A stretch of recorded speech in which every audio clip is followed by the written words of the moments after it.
and gotten them out of our country. In some cases, they're so bad that we put them in prison because we don't want them to even take a chance of coming. Our border is very secure, record-setting secure. We had 0 illegal aliens being admitted into our country for the last 8 months. That's hard for even me to believe, but the people that make up the lists are supposedly nonpartisan, but I would say they lean toward the Democrat side. And if they say that, I'm all for it. As you know, we've had a situation take place with respect to Venezuela. I want to just thank General Kane and his staff for the job that they've done is incredible. Nobody's ever seen anything like it. And once it did take place, I want to thank the leadership of Venezuela. We're getting along really well with them. The relationships have been very strong, very good. And they have informed me that they feel there's very good security, very strong security. We're working with the various people involved, including Chris and Doug and everybody on the oil. We have the major oil companies going to Venezuela now, scouting it out and picking their locations, and they'll be bringing back tremendous wealth for Venezuela and for the United States, and the oil companies will do fine too. Venezuela will actually make for themselves more money than they've ever made before, and that's a good thing. And the people of Venezuela were literally in the streets waving American flags. They were so happy. And the people in our country, like in the Doral section of Miami, which is considered Little Venezuela, they're thrilled. And I just spoke to the president of Venezuela, informed her that we're going to be opening up all commercial airspace over Venezuela. American citizens will be very shortly able to go to Venezuela, and they'll be safe there. They'll be safe. It's under very strong control. And the people of formerly of Venezuela, some want to go back and some want to go back to visit, and they're going to be able to do that. So I've instructed Sean Duffy and everybody else concerned, including the military, that if you would, by the end of today, I'd like you to have the airspace over Venezuela. Planes can go to Venezuela opened up. Okay? Yes. Thank you very much. And I want to thank all of the people in Venezuela for what they went through, and I want to thank the leadership for really they're doing a good job. And just as I promised, we've defeated the Biden inflation nightmare and achieved explosive new economic growth. The Atlanta Fed is predicting an astounding 5.4% GDP growth in the fourth quarter, and that's despite the fact that we had a Democrat shutdown. We would have had that number would have been 7%, which is a number nobody's ever heard of. And we've been given great national security because of tariffs, and we've also been given unprecedented income because of tariffs. Part of the income that we gave, $12 billion, we gave to the farmers of our country, so that yesterday I was up in Iowa, and they were very happy, Madam Secretary. Yes, sir. They were very, very happy. They were great. Grateful. So the GDP growth in the fourth quarter was great. And it's going to be, I think we're going to have an amazing and incredible year. Hopefully we won't have a shutdown. We're working on that right now. I think we're getting close. The Democrats, I don't believe, want to see it either. So we'll work in a very bipartisan way. I believe not to have a shutdown. We don't want a shutdown. And just yesterday, the S&P 500 hit 7,000 for the first time ever. There's never been any time at which it's done like that. And the other stocks also, I think it was 52 times for the Dow, had hit a record high. But the 7,000 was not a number that was even thinkable if you go back a year ago. So S&P hit 7,000 for the first time ever. The stock market has set, it's actually 52, 53 all-time record highs since the election, adding $9 trillion in value to savings, retirement accounts, and 401ks. And I mean, everybody benefits, but we have record stock markets. Companies have never done well. And most importantly, if you think about it, after 4 years in which Biden got much less than $1 trillion of investment into our country, actually it was taken over 11 months, even though we're 12 months, In 11 months, we've taken in more than $18 trillion. So they did less than $1 trillion, Scott, in a period of 4 years, and we've done $18 trillion in less than 1 year. So there's never been anything like that. No other country has done those numbers, by the way, in history. 10 years ago, one country did $3 trillion. No other. We did $18 trillion. Is being invested now. Thousands of businesses, plants, equipment all over the country are being built right now. And they're going to be opening pretty soon. And when they open, you'll see numbers like nobody's ever seen before. The economy is doing amazingly well. I wish the press would report it, but people are finding out. They're seeing it. It's coming. It's becoming pretty evident. It's hard to hide. Biden inflation, which is really stagflation, cost the typical family $34,000. Think of that, $34,000. But after 1 year, growth in real incomes is outpacing inflation by more than $3,000 under Trump. So one cost $34,000 and one made $3,000. That's a big swing. Gasoline has plunged to, think of this, over $4 a gallon, depending on where you are. In California, it's $7, $8 a gallon. I was in Iowa, and they had $1.85, because I had it at $1.99 a gallon. And I was corrected by two farmers that said, I just bought my gasoline for $1.85. So, Chris, you have to be doing something right, you and Doug, right? But I don't want to give you too much confidence. You got to keep it going. We're drilling, I think I can say we're drilling more than at any time ever in the history. We're taking out more energy out of our land, but specifically, if you look at oil and gas, we've never been anywhere even close. Is that a correct statement? That is correct. All-time records. Yeah, great. It's a great job. Well, it's supply and demand. So that's going down rapidly. And, you know, when energy goes down, everything else goes down. They tried to do their thing. It was a disaster. Then they ran back very late to the Trump policy, but they didn't do the Trump policy. They cut leases. They did everything that they could do, but they lost it. And they were very high, and we're now less than $2 in many areas, $2.30 a gallon average. Grocery prices, airfares, hotels, car payments, and rent prices are coming down very fast. And you don't hear the word affordability issued by the Democrats anymore. Now they're going into other things because they're getting beaten badly on affordability. Remember that when I was elected, I came into office, I inherited a total mess, starting with eggs, which were 4 times higher than they were just a year before. And Brooke got them down very quickly before Easter. They said they wanted me to buy plastic eggs for the egg hunt, at the very famous egg hunt at the White House. Sir, would you buy plastic eggs? I would buy a lot, of like 100,000 eggs. I said, we're not going to buy plastic eggs. And by the time we had the egg hunt a few months later, we had the prices down pretty good. And now they're really low. Now they're at a very low level. So we really have, you don't hear the word affordability because we inherited very high prices, and we inherited the highest inflation in 48 years. I say the history of our country. I think it sounds almost the same. Actually, I think 48 years sounds actually worse for some reason.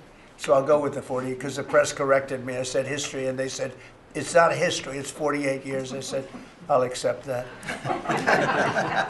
And we had the highest inflation in 48 years. We have now as you saw yesterday with the Fed, I'm not a fan of his. He said that inflation essentially is not a factor. It's really been pretty amazing. I just put out a statement about his statements. I won't repeat them here because they're too angry. And thanks to our tax cuts, millions of Americans will soon receive record-setting tax refunds. You're going to get a lot of tax refunds, with the average refund expected to be over $1,000 higher than it has been at any time. So we're going to be getting some pretty good refunds, a lot of people. If congressional Democrats had their way, Americans would right now be facing the largest tax hike ever. You know, their proposal was to raise taxes very substantially. And our proposal, which is in the great, big, beautiful New Deal, it's a New Deal in its own way. It's a Republican version of the New Deal. Right behind you is a nice picture of FDR. This is a much better deal than the FDR deal. But we have the great, big, beautiful bill and it's given tremendous tax cuts and a lot of other things. People are now finding out how good it is, and it's just kicked in as of January 1st, by the way. So we're really starting to see it. Even though it's a month, we're really starting to see it. The U.S. economy would be cratering if they had won this election. Our country would be in very bad shape. Would be maybe not much of a country anymore. I don't think it would be a country anymore. They were doing everything wrong, but they were going to give you the largest tax hike in history, and we're giving you the largest tax cut in history in the great, big, beautiful bill. In addition, I think it's very good. I think it's very important. You have no tax on overtime, no tax on tips, and no tax on Social Security, but you also have, you're getting this is the first time this ever happened. If you buy a car, you go out and borrow money, you get an interest deduction. You take the interest rate, the interest that you're paying on the loan, you're able to deduct it for income tax purposes. So that's a first ever, and I think it's going to be great for everybody, including the car companies. I was in Detroit 3 weeks ago. I went to the Ford factory, spoke to the General Motors people. It's all the same. They're doing better than they've ever done. The factory I went to was like a World War I, earlier than World War I factory, opened up. One of the oldest buildings, but one of the biggest. And Ford was getting ready to close it a couple of years ago, and then they saw that I was doing well, and it looked like I would have a good chance of winning. And they kept it going, barely going. And last week they announced, during my visit, they announced that they're going to round the clock production. They never thought it was. I said, did you ever think? I spoke with Bill Ford and the president of Ford. They were both there, and they said, we can't even believe it. We were going to close this building 2 years ago, and now it's going round the clock. They said, we cannot. I mean, they said, we wish it was twice the size, but they're now building additional plants in the United States, as is everybody else. You have AI building, but the car companies, I love the car companies, and you have them, they're all coming back. They're coming back from Mexico, they're coming back from Canada, they're coming back from Japan, and they're coming back from Germany, all over Europe. They're coming back, they're building here because they want to avoid the tariffs. They don't want to pay the 15%, in some cases 25% tariff. Could be a lot higher than that if it wasn't working. So because of that, they're all coming back. One statistic yesterday that Scott told me is that for the first time ever, tell them about the steel in Japan, that we are now making more steel. Go ahead, please.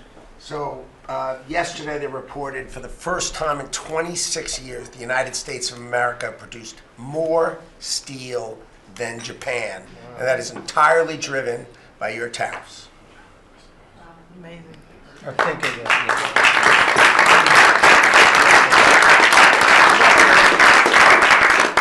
He obviously said that much better than I did, because I got no applause, and I'm giving you home run after home run. He says one thing and everybody. I should have saved that one for myself. No, but think of it. First time, and they read almost 30 years, but I guess it's what, 26, 27 years, that we are now producing more steel than Japan. Japan being a big steel producer. Japan and other countries really took our steel production away from us. Now, if you think of this, 3, 4 years ago, the steel companies were all closing up. We worked a fantastic deal with U.S. Steel. We saved U.S. Steel. And now it's all coming about. But and that's just the beginning. There are a lot of steel plants right now being built. So that's an amazing number. Nobody would have believed that. If you would have said that 3, 4, 5 years ago, people would have said, yeah, it's not a true fact. But so it has to be true, because otherwise you question me on everything. I have to be extremely accurate. I don't exaggerate it. I don't want to exaggerate, because you will call me. You don't call other people, but you would call me under my most favored nation spot, which I think is the most important thing, Bobby, of all what we've done, because we're bringing drug prices down by 80, 90%, depending on the way. You could say 5, 6, 7, 800%. Depends on the way you want to calculate it, right? But let's go the old-fashioned way. But drug prices for prescription drugs will be down 80, 90%, 75%, 68%. They've only gone up for years and years and years. They've only gone up, and now we're going to have essentially the most favored nation, we're going to have the most favored price in the whole world. Whatever the lowest price in the world is, that's what we're going to pay. And I don't want to go into a big deal, but nobody else could have gotten this but this administration. I'm being very nice when I say that. The cost of prescription drugs is coming down by a number that was never even thought of. This will have a huge impact on healthcare, by the way, because obviously drugs are a big part of healthcare, and it will help repair some of the Unaffordable Care Act's damage that they've done, because the Unaffordable Care Act, which is Obamacare, it's unaffordable. It's not affordable, and it's a disaster. And hopefully we will be paying money directly to the people instead of giving the insurance companies the money. They'll go into a healthcare savings account or whatever it is. But think of it, we pay the money, billions and billions, really trillions of dollars going to insurance companies. We want that money to go to the people. They buy their own health care. And it's so popular. The problem we have is the Democrats are owned by the insurance companies. They're literally owned lock, stock, and barrel by the insurance companies, and they hate it. But the people love it, including all Democrats. So I think we'll perhaps be successful with it. But it was an idea I had. You know, I read the papers, and I'm reading one of the stories about the insurance companies, how much money they're making, where they received, you know, billions and billions of dollars for this stuff from the United States of America, and their stock has gone up by 1,400%. Think of it, 1,400. One went up 1,700%. Numbers went up. If you go up 1,000%, you're doing bad in that business, right? And it's all because of the money. Not all, but mostly because of the money the United States pays to the insurance companies. They say, this is big stuff. And I asked somebody, why don't we just pay the people directly? And they said, that's a good idea. You know, it's funny, it's a very complicated business, but actually it's not so complicated. And I went to Bobby and I went to Dr. Oz. I said, can I talk to you guys about this? Is this the kind of money the insurance companies get? Yes. Why don't we pay the people directly? And the primary answer was that the Democrats will never go along with it. But the people go along with it, because I put it out, it went viral. It went viral. Susie, I went all over the place. It became the biggest story. I just said it.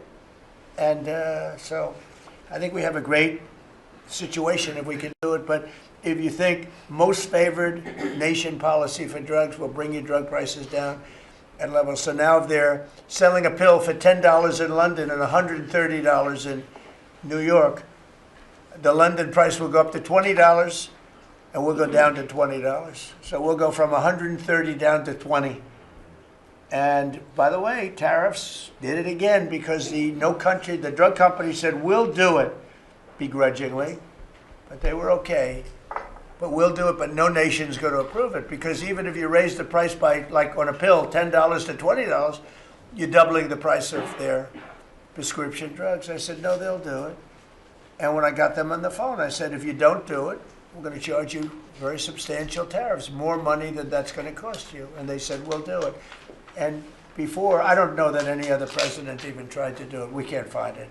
But if they did try, they wouldn't have gotten through the companies. They wouldn't have gotten through the company, and then they wouldn't have gotten through the country. I spoke with Macron. He was the first one. He was not at that time wearing sunglasses. And he said, no, Donald, I will not do this. I will not. I won't even consider. You're asking me to double the price. I said, you have no choice. You have to do it, because you guys have been ripping us off. In other words, the whole world, we've been subsidizing the whole world on drug costs. That's why. They were $10 and we'd be at 130, as an example. There were many examples. I could give you examples even worse. He said, no, I will not do that. And I said, yes, you will. 100% you'll do it. He said, no, I won't do that, Donald. You're asking me to double the cost of our prescription. We will not do that. I said, look, you've been ripping us off now for decades. We're not going to do it anymore. You can do it under Biden and Obama and other people. You're not going to do it under us. We won't do it. I said, well, if you don't do it, I'm going to charge you a 25% tariff on all of your wine, champagne, and everything else you sell into the United States. He said, like I said, I will do it. And that was the end of the conversation, right? That was the end of the conversation. So now we have favored nations that everybody said would be impossible to get. And I then had the same conversation with 15 other countries. Every one of them agreed. after a short conference. They all said no, and then within a matter of seconds, they said, we would be very happy to do that. Thank you for asking in such a nice way. And it's a great achievement. I think it's going to be one of the best achievements we've had in this country in a long time. So we're going to be knocking drug prices down at levels never seen before. I want to thank the drug companies because once they agreed, they really did. They felt it was very unfair. One of them told me it's actually a relief to agree because this has been just a rough thing for me, to justify, because they couldn't justify it. I said, how come in London I can buy something for $10 and in New York I have to pay $130? And they go, well, it's research and development. I said, yeah, but you have research and development from them. Made in the same factory, made in everything. This is where my friend, who's very successful, I told you, a seriously overweight person, he takes the fat pill or the fat shot. And he was in London and he said, costs $87 there, costs $1,300 in New York. What's going on? He called me up. And I knew that, but he put it in a very blunt way. I've known him a long time. He's a crude individual, but smart as hell, made a lot of money. But he just thought it was sort of ridiculous. He happened to be in London and he got the shot, Ozempic, I think, or one of them. And I told him it wasn't working. For him, it didn't work. And he brought up a good point. It didn't work. I told him, he knows who I'm talking about. He's going crazy. He begs me not to mention. He's not talking about me, ladies. No, it's not our great vice president. No, but he begs me not to mention his name because he's become very famous without mentioning his name. And he is actually a very well-known business person. But he did make a point. But I knew the point very well. We were always paying far more than any other nation. We were subsidizing the world. Right now, there's no more of that. So we're going to be bringing the drug prices down at numbers never seen before. It's going to have a huge impact, positive impact on healthcare. So with that, we are going to ask a couple of people to say a few words. And we're not going to go through the whole table because the last time we had a press conference, it lasted for 3 hours. And some people said he closed his eyes. Look, it got pretty boring. In all fairness, I love these people. But there's a lot of people. It was a little bit on the boring side. But I didn't sleep. I just closed them because I wanted to get the hell out of here. Some of them, I didn't sleep, by the way. I don't sleep much, let me tell you. But it's funny. Some of them got me in a blink. When you go like, and they took me as at the closed segment of my cycle. And they said he's sleeping. And besides that, Marco, between these two guys, if I was sleeping, they'd be waking me up very fast. They'd be knocking me. Come on, you got to wake up, boss. But no, we've had great meetings. Look, we're the most transparent presidency by far, and I love going around the room. But we're going to pick a few people. I think I would like to ask Steve if he could just give us a brief description of how well we're doing in the Middle East, because we have peace in the Middle East now. There's a couple of little minor flames that we put out very easily. And very importantly, we got our last hostage back, which is incredible. Unfortunately, this was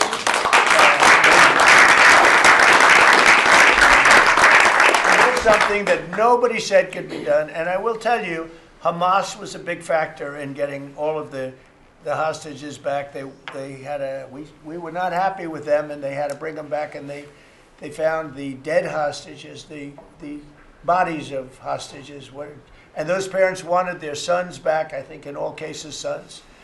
But they wanted their sons and their family. They wanted their sons back as much as the people that had living hostages that we got them back to. So we got the 20, but remember, we got hundreds back previous to that. But I always said getting those last 20 back is going to be very tough. And we got them back, and we got all of the bodies back also, which to those parents was just as important as getting back the son that was living. Steve, could you give us a little description, please? Well, your policy of peace through strength, that's what delivered them home. Without that pressure, it never happens. We are in the second phase now. We've stood up for the first time, Mr. President, on your behalf, a technocratic, all Arab government. We've got the terrorists out of there, and they're going to demilitarize. They will, because they have no choice. So we expect that. Control. Pardon me? And now we want to get Hamas no guns, right? To Right, disarm. they're going to give it up. They're going to give up the There's a good chance they're going to AK-47s. get that. A lot of people said they'll never disarm. Looks like they're going to disarm. And they did help us with those bodies, getting them back. Look, And that you know. family is so grateful to you. They called, I Yeah. spoke to them, Jared spoke to them. You know, it's an amazing story. He broke his shoulder, but he went out there because he didn't want his friends to fight alone. He would be alive today but for that. He had no reason to go out with a broken shoulder, and he went out and fought them courageously And and died. that's right. It's a great story, and the parents are great. They were the only ones who didn't, you know, they came back pretty rapidly, actually, considering we had got some back initially with the initial group. After that, we had to get a lot. That's a tough job. That's a nasty job, too. Who would want that one? That's a nasty job. And between Israel and Hamas working together, if you can believe it, they got them back. And we got the last one back yesterday, and the parents are so happy. It's amazing, actually, how We sent a message that's on your behalf, as you suggested, and they were so grateful. I guess grateful to me is a much better word, because it's hard to be happy, but they were actually. I mean, they couldn't believe that they had their baby boy. The mother said, my baby boy back. It's a very terrible thing. Steve, Russia, Ukraine, we're making a lot of progress. Could you explain that? The Ukrainians actually said that we've made more progress since Geneva than they've seen in the last 4 years of that conflict. So we had 5 Russian generals last Sunday in Abu Dhabi with Jared I and Dan Driscoll, and we think we made a lot of progress. The talks will continue in about a week, but lots of good things happening between the counterparties discussing the land deal. They're talking together. We have a security protocol agreement that's largely finished, a prosperity agreement that's largely finished, and I think the people of Ukraine are now hopeful and expectant that we're going to deliver a peace deal sometime soon. And because of the cold, extreme cold, they have the same that we do.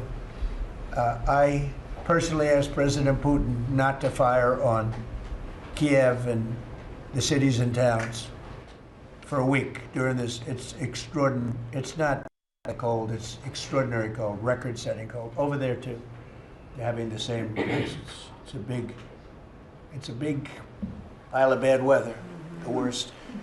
But it was it really. They said they've never experienced cold like that. And I personally asked President Putin not to fire into Kiev and the various towns for a week. And he agreed to do that. And I have to tell you, it was very nice. A lot of people said, don't waste the coal, you're not going to get that. And he did it, and we're very happy that they did it. That's correct. Because on top of everything else, that's not what they need is missiles coming into their towns and cities. So I just thought I should say it. I thought it was a very good thing. And Ukraine was, almost they didn't believe it, but they were very happy about it because they are struggling badly. I think it shows, Mr. President, how you provide an overarching sort of presence in these negotiations. The Ukrainians never thought it could happen. The Russians are doing things maybe that people wouldn't give them the credit for doing, and I think it always comes down to your indomitable spirit. Well, it was a good thing. You know, if you think it's cold over here, they say in Ukraine you can add another 20% to it. It was a very cold place anyway, but this was, they see numbers that were so, they'd never seen numbers like that, cold numbers like that. So it was, I thought I should mention it. Could I ask Scott Bessert, we have so many things happening, could I ask you to maybe say a few words, please? Yes, sir. So the one big beautiful bill that was passed on July 4th last year, we're starting to see the effects kick in. You mentioned the great economy. One of the things in the one big beautiful bill, Mr. President, it was an honor to host you, and as you said, the best rapper in the world, Nicki Minaj, at yesterday's Trump Accounts Summit. We've now had 1 million people sign up for Trump accounts just this week. The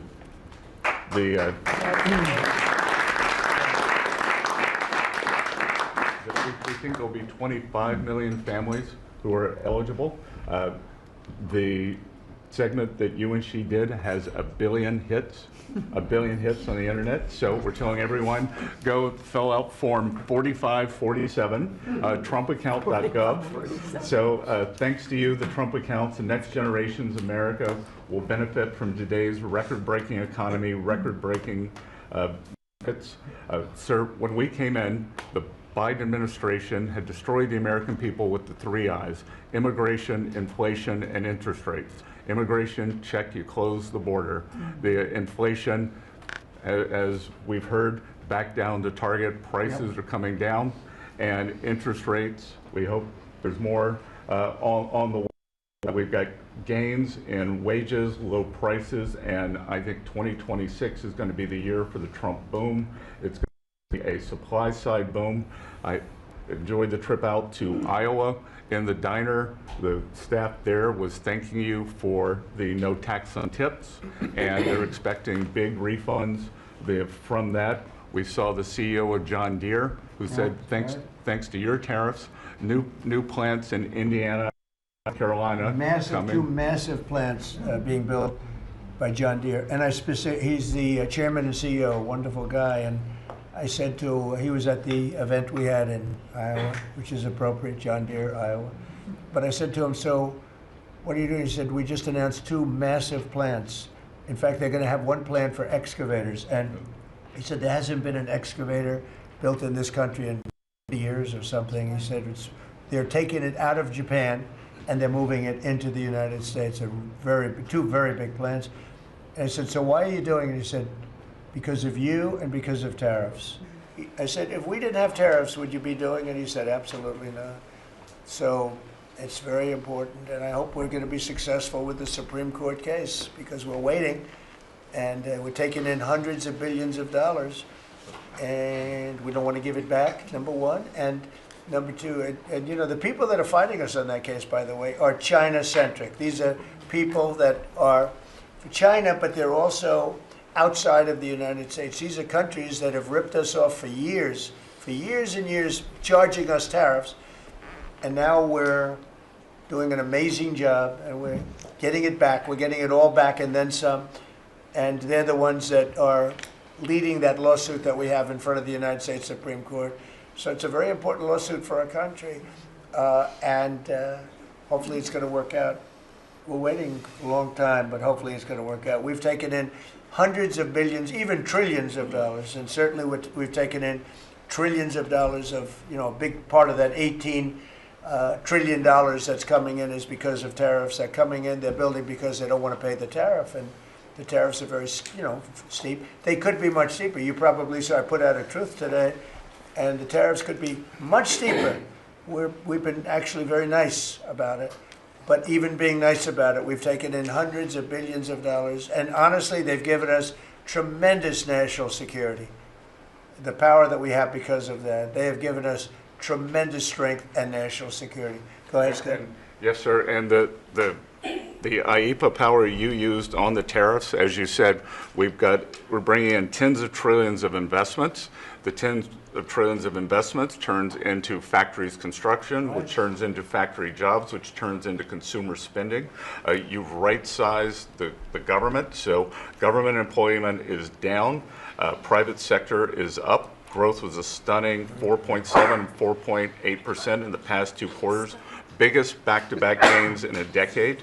And we are doing that with government finances improving. So that will bring down the borrowing costs, the calendar year budget for 2024, 7% deficit to GDP, highest when we weren't at war, not in a recession, all the way down to 5.4% and getting better. Biggest decline since 2014.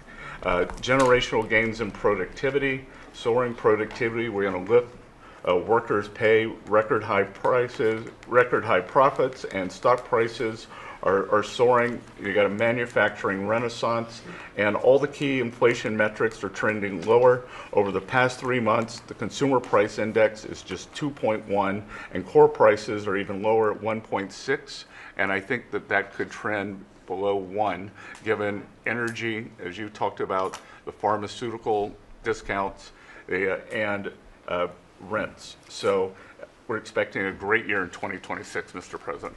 And we're going to be announcing next week, I think sometime, Scott and Howard and everybody, we're going to be announcing the head of the Fed, who that will be. And it'll be a person that will, I think, do a good job. We're paying far too much interest in the Fed. The Fed rate's too high, unacceptably high. We should have the lowest. And I think you read my statement today. I put out a statement before the meeting. But we should have the lowest interest rate anywhere in the world, because a lot of these countries are successful only because of us, because we allow them to have surpluses. And without surpluses, some of the countries that you most respect financially, that you say, oh, this one, that one, this one, that one, they're successful because we allow them to have surpluses. And we could easily stop that with the powers that we have, but we don't. We took some of it, but we took really just a small portion of it compared to what we could take if we wanted to. We should have the lowest interest rate anywhere in the world. They should be 2 points and even 3 points lower. And if it was, each point is the equivalent of, I would say, $500 billion. So if you got 2 points low, you have $1 trillion in saving, and it's almost, if you call it just a paper expense. You can do it with a pencil. It's not cutting. It's not saying we have to get rid of jobs, or it's just like literally so easy to do. But we have a guy that doesn't want to do it because he's, I think he's politically biased. I really do. I believe he's politically biased because most smart people say it's not even a question. But despite that, we were able to bust through. It's like busting through a wall. We're able to bust through a wall, and we have the kind of numbers that Scott and Howard with the steel and other things talk about. What would you say, Howard, in terms of how we're doing, generally speaking? Great businessman, very successful guy. He's doing a really good job. What would you say? Well, no one, before you walked in the door, no one thought our economy could grow 2%. Fourth quarter, with the shutdown, 5.5%, and that means the first quarter, you could see the United States of America, with its $30 trillion economy, grow in the 6% range, and no one thought that was possible. That's how you get jobs, that's how you get money down, that's how you fix the deficit. You are fixing everything with your policies. You have changed America and created the golden age. Thank you. And with the help of the Fed, because we really, we want help, not hindrance. Why would the Fed hinder? But with the help of the Fed, with the right choice, if we make the right choice, a lot of times you make a choice, you think it's good, and it turns out to be not good. But with the help of the Fed, we could hit numbers that have never been hit before. We could hit 8, 9, 10. There's no reason why not. And, I talk about, if you go back 20 years, 25 years, I'm old enough to remember, when we had good news, when you announced good news, the stock market went up. You announce anything good, the stock market went up. You announce bad, the stock market went up. And that's the way it should be. But now it's, over the last 15 or so years, if you announce good news, that means they're going to raise interest rates because they want to kill it. So you can never really be that successful because you announce all record numbers, great, great, great, because they're afraid of inflation. But growth doesn't have to have any impact on inflation. It can make inflation go down in many cases. So, and you've seen that with us. I mean, we're growing at a much faster rate than anybody thought was possible. We have very controllable inflation. With Biden, we were getting killed, and we had the worst inflation in 48 years in history, in the history of our country. And that's with going down. So growth is a great thing. It doesn't mean inflation. And I want to go back to a system where when we announce good news, they say, that's great. We can lower interest rates instead of raise interest rates. And by the way, if inflation comes, we'll take care of it when it comes. But, they're trying to guess it, and they're trying to get it 10 years before in advance. And, we want to make this country greater than ever before, and I think we're doing that. But we want to make it that when we announce great news, everything goes up. If we announce bad news, that happens too. We bring it down, and we control, and we do what we have to do. But we can have numbers in the upside like nobody's ever seen before. I want to ask Bobby to say a few words, if he would, about some of the incredible things that we've been doing in your department with Oz and everybody else. Mr. President, we're in the process of implementing your great healthcare bill, which is going to increase affordability, drive down costs, and increase the quality of health care for every American. You mentioned MFN, Most Favored Nation. We now have agreements with 16 of the 17 drug companies. And you asked us to do something, Clinton had promised to do this, Biden had promised to do this, Obama, Bush had all promised to do it. None of them succeeded. It was regarded as impossible, and you made it 10 times harder. As you said, not only do I want MFN, but I want them to all reshore their production to this country. And they don't have any money to do it because we've taken it all from them. And I want to make sure we continue to lead the world in innovation. We succeeded in all of those goals, and the proof that we did that is after we signed those agreements, the stock prices for those companies went up $1.3 trillion. Amazing. And they are reshoring. Eli Lilly is building 6 new plants, including an API plant. So the next time that we have a pandemic in this country, we're not going to be stuck buying API from China, who cuts us off. We're going to be able to make it right here. Novo Nordisk is building 4 new plants, and we are going to be releasing Trump RX so that every American can get the lowest prices in the developed world. In some cases, they're going to be lower than the lowest prices in the developed world. And that's going to be happening sometime probably in the next 10 days. So we're doing rural health care. We sent out $10 billion last week. The states have that money. They're going to be giving it to rural hospitals sometimes in the next 2 weeks. And we're going to revolutionize rural health care in this country. You are raising the influx of federal dollars to rural health care by 30% over the next 5 years. So 30% every year, more dollars, federal dollars, are going to be flowing to them. It's going to allow them to rebuild their decaying infrastructure, to retain providers, and also to revolutionize the use of AI and other technologies, which is going to dramatically lower the prices for rural Americans and raise the quality of their health care. Brooke and I released the dietary guidelines, which have been received incredible acclamation from both sides of the aisle. We are going to change the food culture in this country. Brooke gives away $405 million a day to buy food for Americans. And the WIC program, the Head Start program, SNAP, school lunches, the VA, and the military, they're now going to be getting real food for the first time. And Brooke came up with the ingenious idea of requiring every store in this country that accepts food stamps to double the amount of real food that they're selling. And this is going to drive changes in the market, and it's going to lower the cost of meats, of proteins, of whole grains, of fruits and vegetables, so that every American will have in their reach an affordable meal that actually is real food. 70% of American kids now are, 70% of the diet of American kids is now ultra-processed foods. That's why we're spending $5 trillion in treating chronic disease in this country every year. We are attacking fraud. We have Oz finding hundreds of billions of dollars of Medicaid, Medicare fraud in states like Minnesota and California, and we are clawing back that money. We also accomplished something that every American has promised, which is prior authorization. Now we have 80% of the insurance industry that has agreed to eliminate prior authorization in almost all of their procedures, so that this is going to dramatically change the experience of every American with the healthcare system. When you go to your doctor at your point of care, before you leave that office, you will know whether the insurance company is going to pay for the procedure or not. And that is going to, as I said, change the experience. We're also doing price transparency, which you asked during your first term. It never got implemented because the Biden administration never enforced it. We brought more enforcement actions against hospitals than in this 1 year, and the Biden administration brought in 4 years, and we're doing a crackdown so that every American, when you go to a restaurant, you look at the prices before you buy the meal. You ought to be able to do that when you go to a hospital, and by the time that we leave office, every American is going to have that guarantee.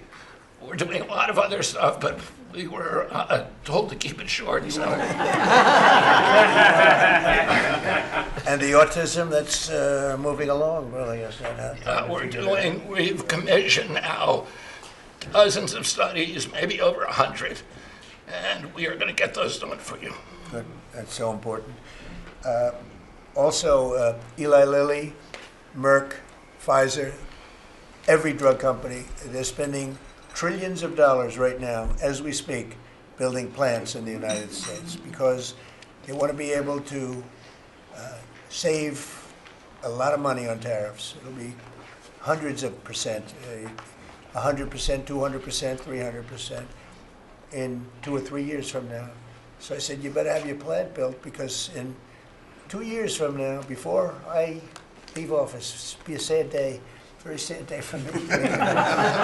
But before I leave, every one of these plants better be built because you're going to be paying 300% tariffs. And they're all building their little hearts out. I spoke with the head of Eli Lilly, who's a fantastic guy, a star, actually. He's a star, very smart. And he told me he's building 6 plants in the United States, big ones, in locations that I know very well, but all over the country. Merck is building, and Pfizer's building, and every one of them's building. And foreign companies are building.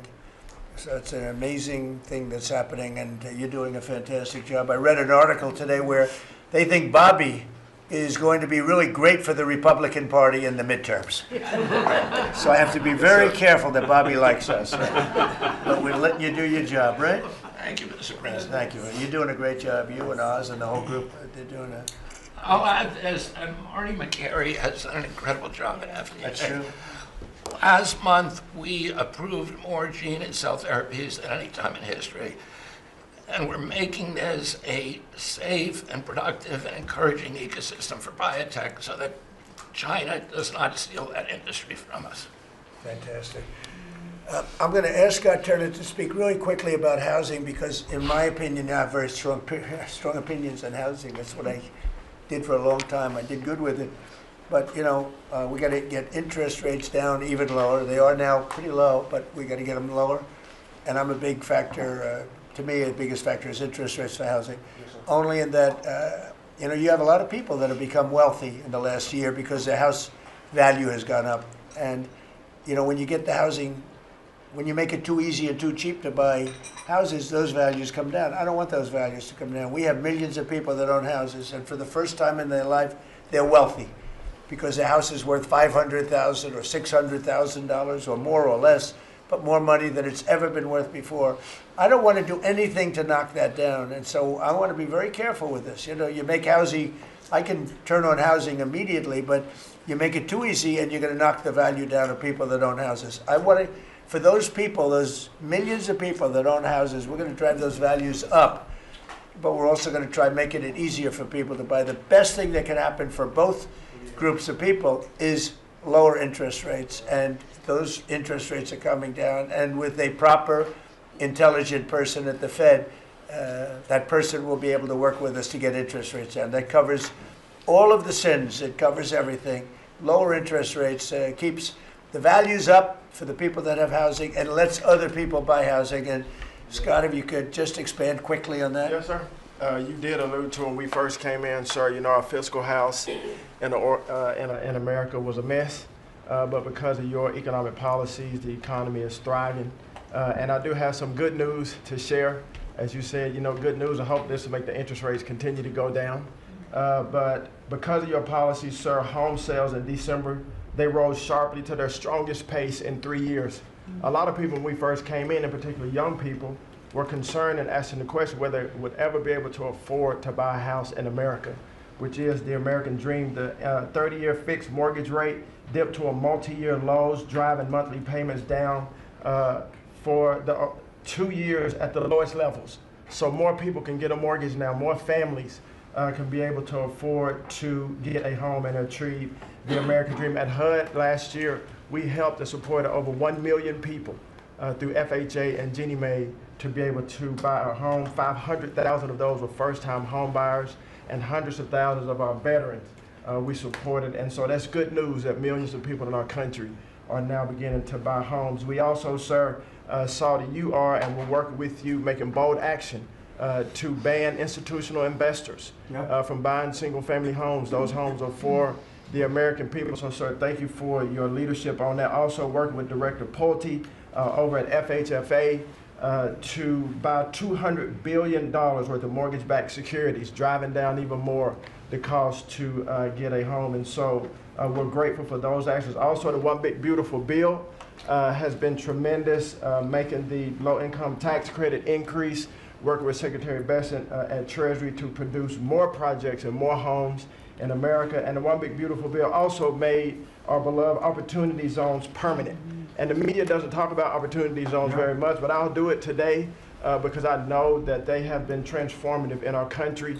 Over 1 million people lifted out of poverty, sir, in opportunity zones, 300,000 new units of housing in opportunity zones, and a 3.4 increase in the value of houses. And that's by the way, we have to give him credit. Senator, he's a great guy. Tim Scott came to see me, first administration term, and he had this idea for opportunity zones, and he gave me the idea. We did it. We implemented it. It's one of the most successful programs in the history of our country, and nobody talks about it. The press doesn't talk about it, but I want to just tell you, Tim Scott, Senator, South Carolina, did a great job, right? Did a wonderful job, yes, sir. Did a good job. He's a good man. Yes, sir. And so those have been made permanent now.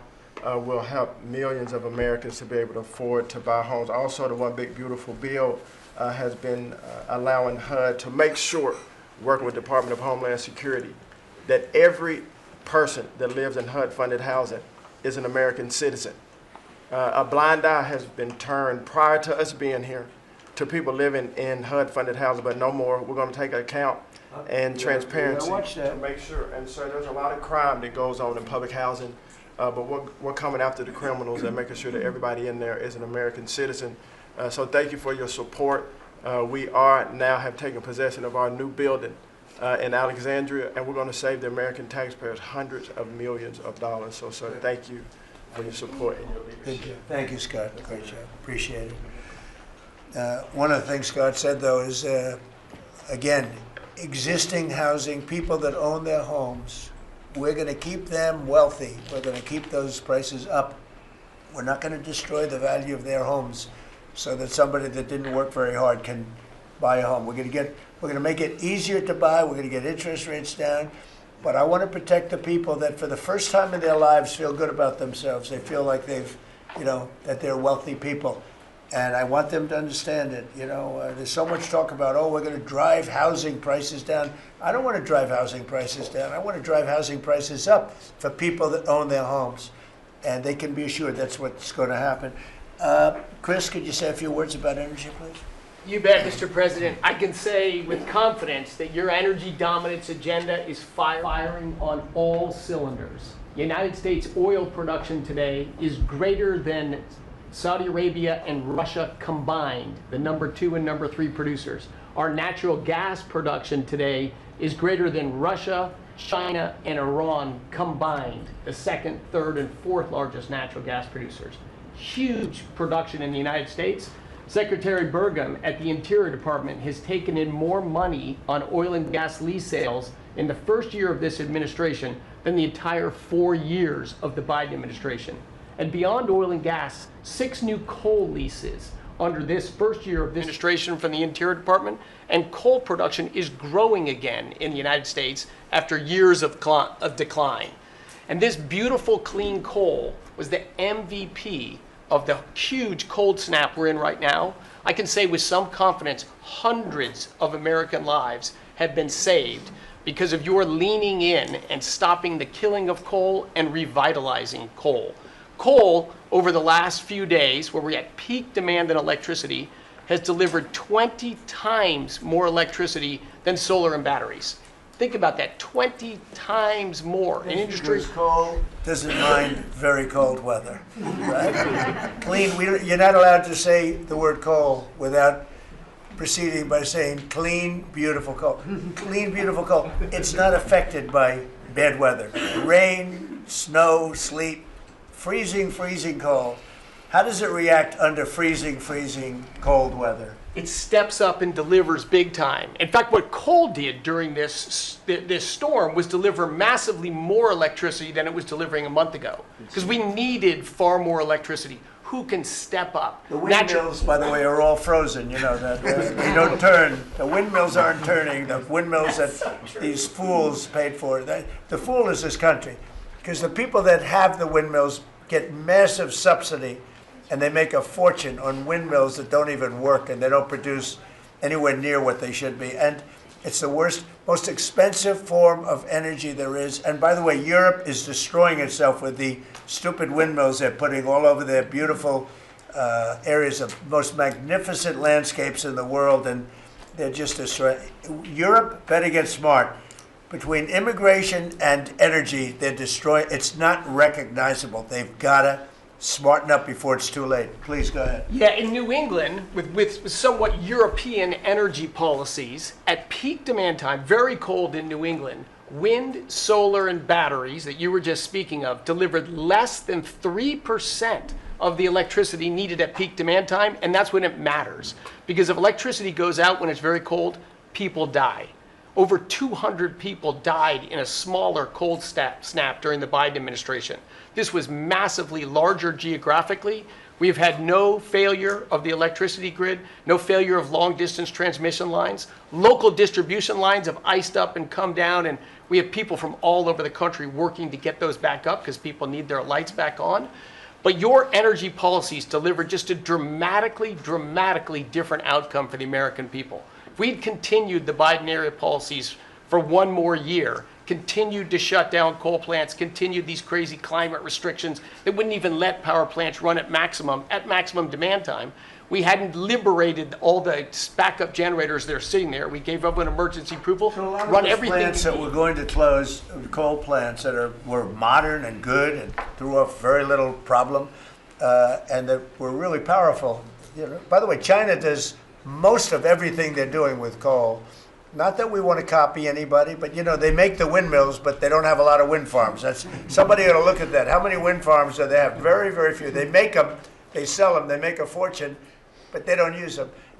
So the coal, I mean, I understand they're using it also as a great backup.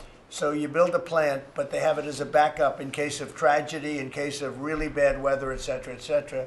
They actually store coal on the site of other plants, so that if they need emergency energy, the coal is always going to be there, whereas other things aren't. Is that correct? Exactly. Coal just stepped up here to 25% of our electricity during this high demand time. Natural gas, coal, and nuclear, they are what run the American electricity grid. The others are ornaments, and often expensive And you ornaments. stopped plants from being prices. demolished, right? 17 gigawatts of coal generation plants were slated to close last year that were stopped from being closure by this And if administration. they were closed, we would be really tight on energy. We would have had significant blackouts at these peak cold times, and extrapolating from the last storm during the Biden administration, I think at least hundreds of deaths. Because in the South, a lot of heating is done with electricity generation. If those grids go down, people die. So these, and when going back to the Working Families Tax Cut Act, or the One Big Beautiful Bill, that got rid of $500 billion of subsidies, energy subsidies, that do nothing but make energy more expensive and less reliable. And under this administration, we've spent massively less on energy, and we've delivered massively more on energy. And when you have more energy of lower prices. It's a fantastic job. You and Doug. Doug said, you got to get this guy, Doug. You got to get this guy, Chris, right, and get him as soon as you can. I said, but I want you to run energy. He said, well, I'm good at it, but he's better, right? Didn't you tell me that? So I gave him the land, I gave you the energy, right? And it's a great combination. I mean, they literally have, I said, maybe we'll merge it in some way. They said, we don't have to. We get along. They work together, right, with the land. He's got the land and the energy. He's got the knowledge to take it out. It's been a good combination. This administration, the whole administration, and your leadership has been very focused on energy, because we can push down energy prices, we can lower costs on Americans, and we can raise wages by bringing jobs and opportunities here. It is a transformation of American energy. Thanks for your leadership. He's one of the most respected people in the energy world. And Doug told me about Chris Wright. They said, if you could get him, what he gave up to do this job, You're making a little less money, but that's all right. You don't care. What you're doing is fantastic. But he said he's the best in the world. Other people have told me that. The heads of the biggest companies have told me that. And it's really panning out to be so. We appreciate it very much. It's great. One of the things we're doing with energy, I think that's so important. We have an old grid, been around a long time, and not really, can't be much expanded. It can be fixed up a little bit, but can't be much expanded. And we have some plants that are so big that the grid would never be able to hold it. We're allowing them to build a electric producing plant, mostly electric, but they can use nuclear to do it, they can use oil and gas, they can use coal, they can use whatever they want. I think many are choosing oil and gas because it's there, it's tried, it's true, it's plentiful, it's inexpensive. Some are going nuclear, some are going both. Many are going all three. But the plants, you read, well, how do we ever fire those plants? Because to do this, we need 2 times the electricity we produce in 1 year for the entire country, which is almost hard to believe. These buildings are so big. They're going up now. So I did something that nobody thought was possible also. When they build their building, they build their own electric generating plants. And we are seeing some of the most incredible designs you've ever seen. So we don't need the grid. I read an article in the Wall Street Journal saying, oh, we're falling behind China. We're not actually. We're leading everybody because I'm letting them build. The government would never be able to do that. Now, China's a different kind. They build, they do things that you got to hand it to them.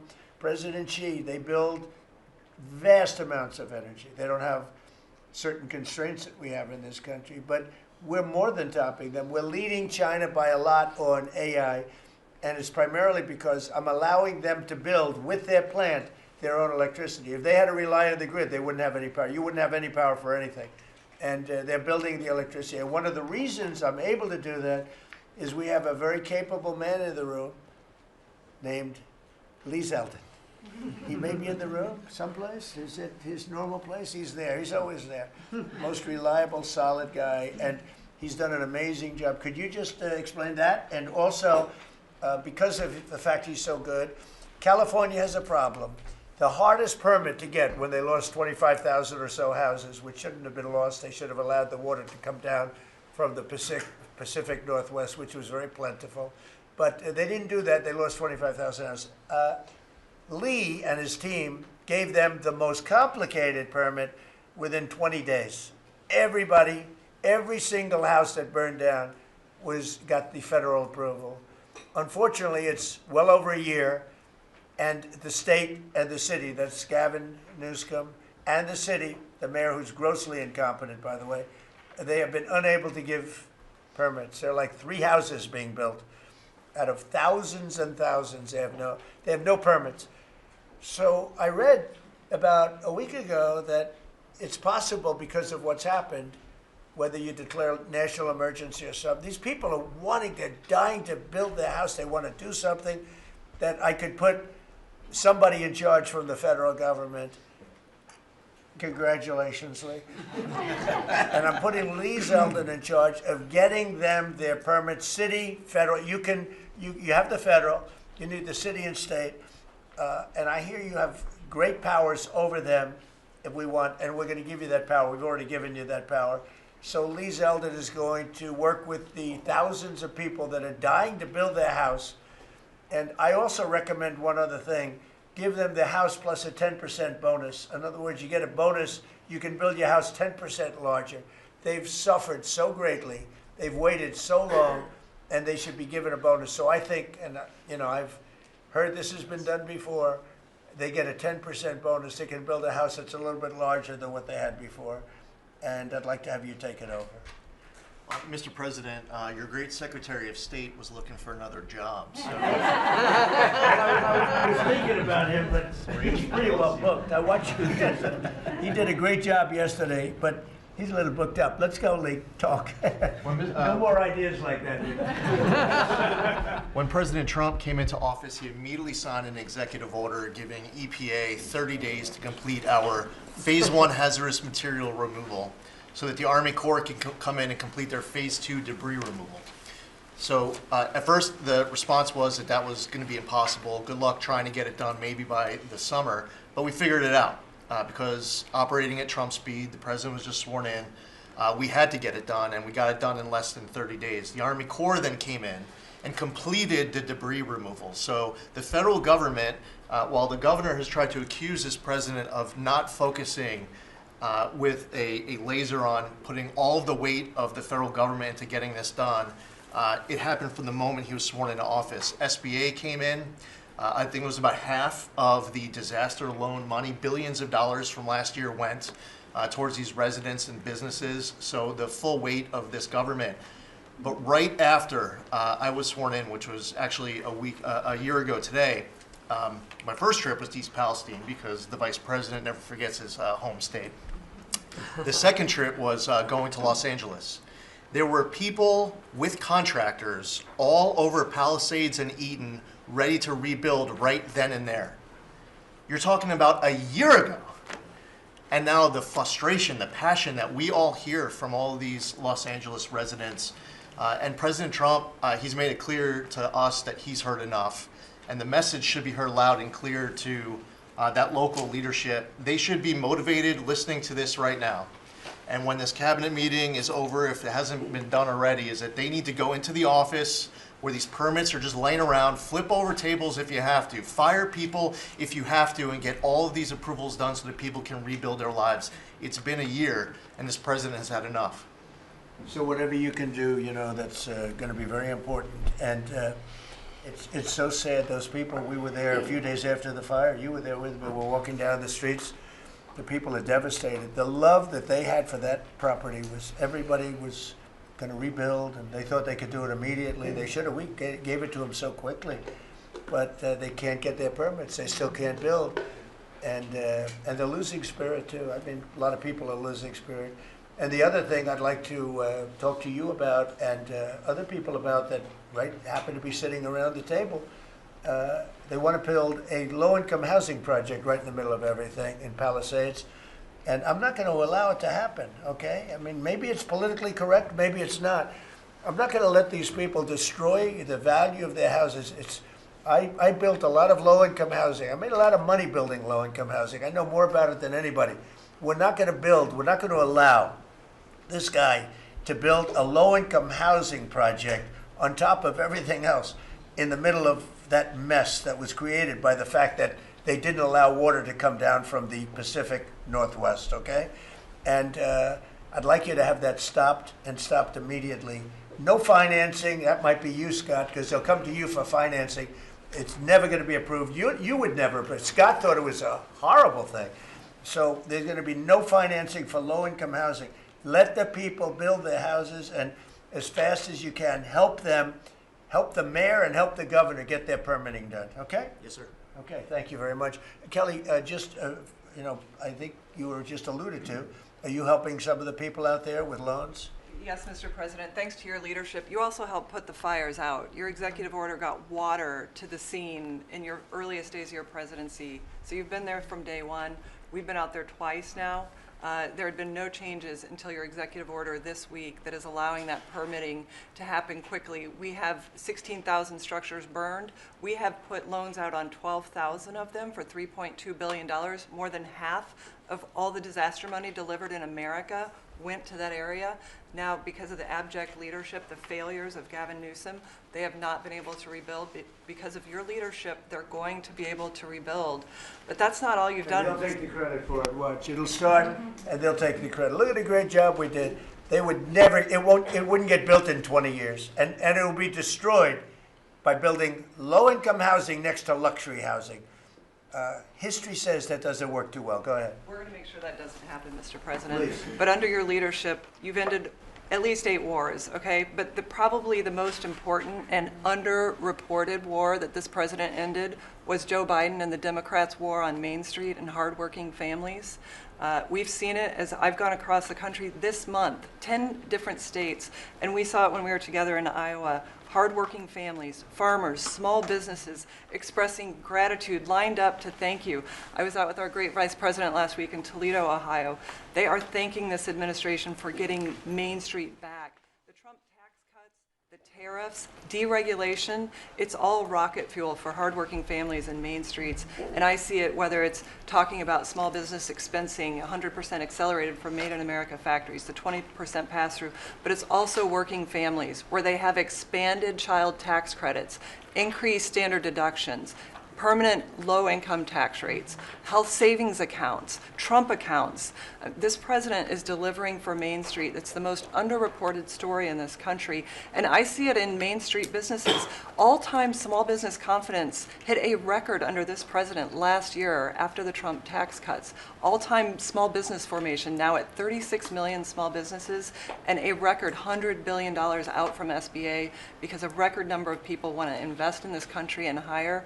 And whether I've talked to manufacturers about tariffs, they know that this president is bringing manufacturing back, just like Prince Manufacturing in Macon, Georgia. 500 employees machining parts for our defense, our agriculture, our automotive, our aerospace industry. They're going to hire 500 more people this year because of tariffs, because of the Trump tax cuts, and because of SBA lending. And I see this state after state as I've gone across the country, talked to hundreds of business owners, walked dozens of factory floors.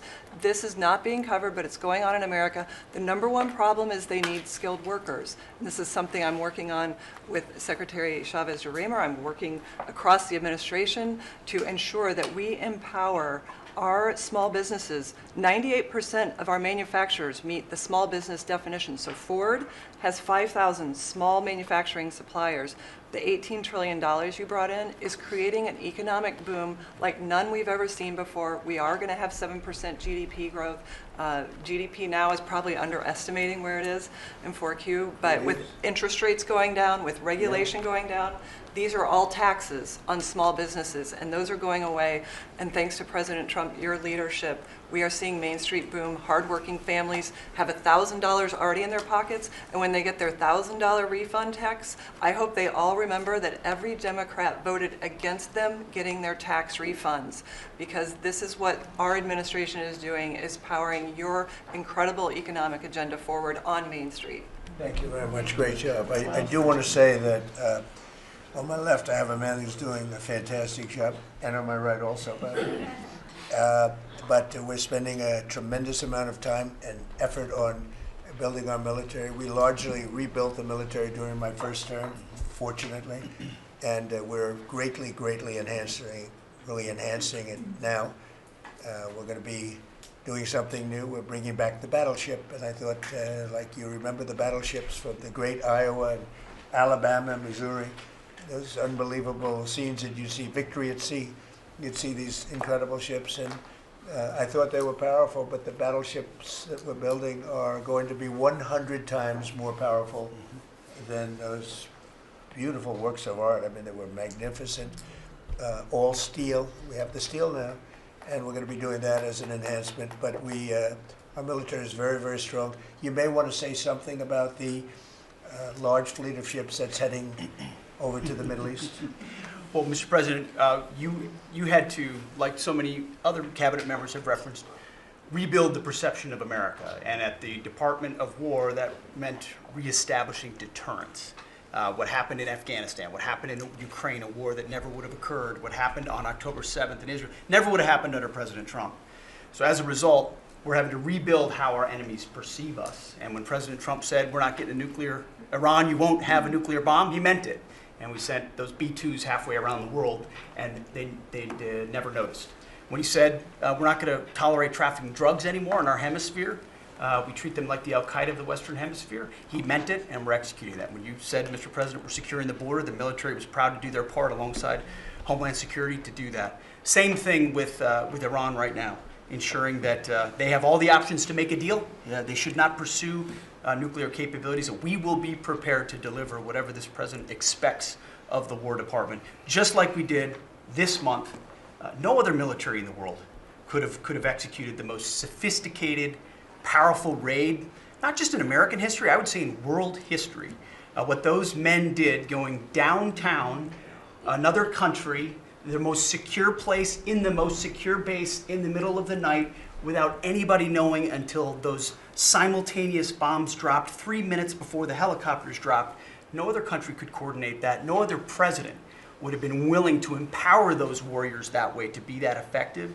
And that sends a message to every capital around the world that when President Trump speaks, he means business, and we are reestablishing deterrence at the War Department, Mr. President. Thank you. Great job you're doing. Just to finish up on that, the Somalian pirates over the years have stolen many ships. They would get large amounts of money for the ship. You know, you have $1 billion ship, and the insurance companies didn't want to fight because, you know, some of those ships are very flammable. They're carrying millions of barrels of oil. Very flammable, very dangerous situation if they're shot at. So they wouldn't fight. We notified them a number of months ago. Anybody that does that gets the same treatment as a drug dealer sending their drugs in from Venezuela or anybody else. As you know, it's 97% down by water. So the drugs coming in by sea or by water is down 97%. Now we're also starting. That was the more difficult route. Now we're starting to do that by land also. It will be, you'll see that happen as they come in and kill our people with drugs. I think the real number is 300,000 people a year, not 100, but whatever it is, it's a lot of people, hundreds of thousands of people. They're going to get hit.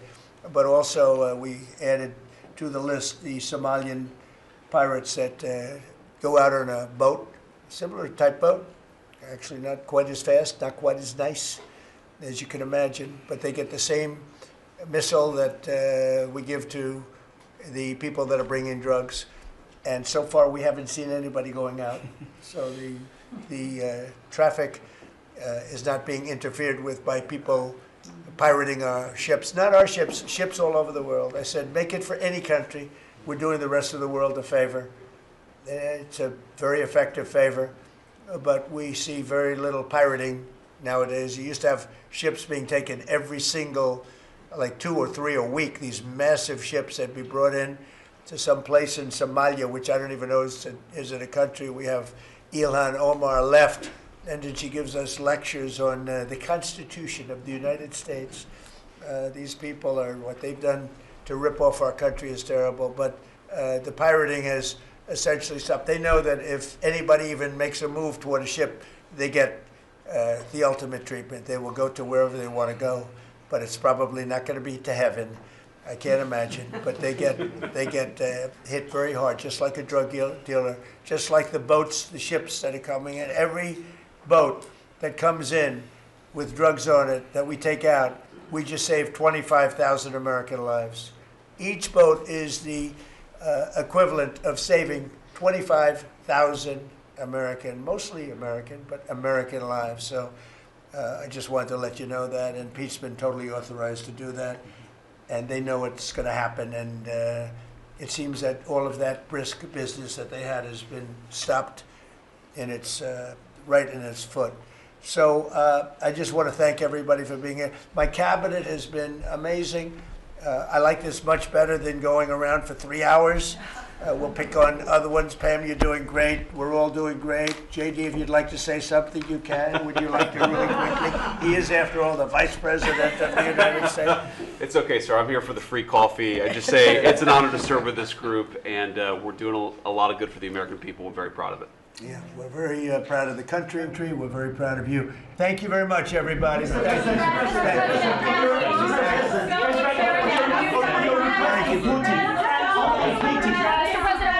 Thank you. Mr. President, one question. Mr. President. Thank you. Thank you very much. Thank you. Let's go. Start moving. Thank you, Press. Keep moving. Thank you.